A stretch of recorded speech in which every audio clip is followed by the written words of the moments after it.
Hi friends, I'm Reverend Michael Hentrick. Some people think that God created evil. Nothing could be further from the truth. In fact, evil does have an origin, but it's not in God. Let's look at it together.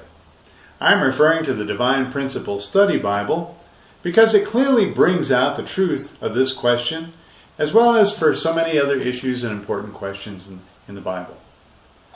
I believe that heaven inspired what was written in the book of Genesis because if you read it carefully, it contains deep insights into our life in this fallen world.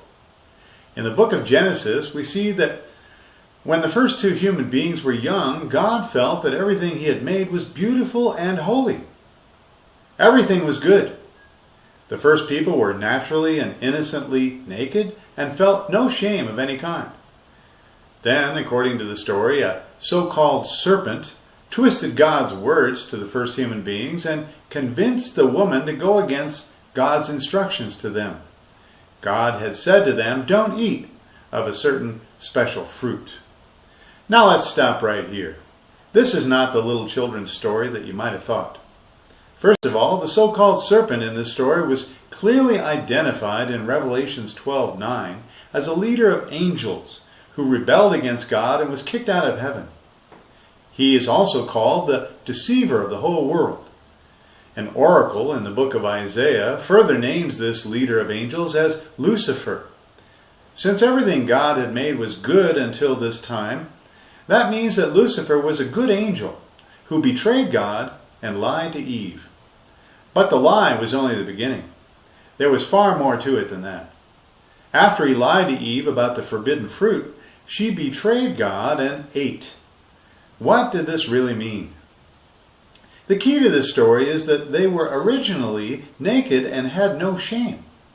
After she and Adam both ate this special fruit, they hid from God. They were ashamed of their sexual organs and covered them up. The book of Job, chapter 31, verse 33, says that Adam hid his transgression. So what did this special fruit mean? It was not a fruit. Jesus said, when talking about washing one's hands, that eating something cannot make you sinful. Not what goes into the mouth defiles a man, he said. Obviously, the forbidden fruit was a symbolic reference to Eve's sexuality. All fruits contain the seeds for reproduction. The fruit of Eve was her sexual part. The disguised meaning of this story is that Lucifer, a trusted angel, spiritually seduced God's first daughter, Eve, causing her to learn about love from a self-centered and immature being, disrupting her path to perfection of the heart and resulting in a kind of spiritual death in her soul. Her path to grow divine perfect love, the love that Jesus spoke about when he said, "You therefore must be perfect as your heavenly Father is perfect," was sidetracked for her and for all her descendants. When Eve repeated the mistake with Adam, then the original parents of all mankind came to resemble the selfish and immature angel who initiated this rebellion. As soon-to-be parents, they taught the same self-centered and immature love to their children, evidenced by the first act of murder, when Cain killed his brother Abel. The lasting damage, however, was that humankind's love generally remained imperfect, self-centered, and often seductive and manipulative.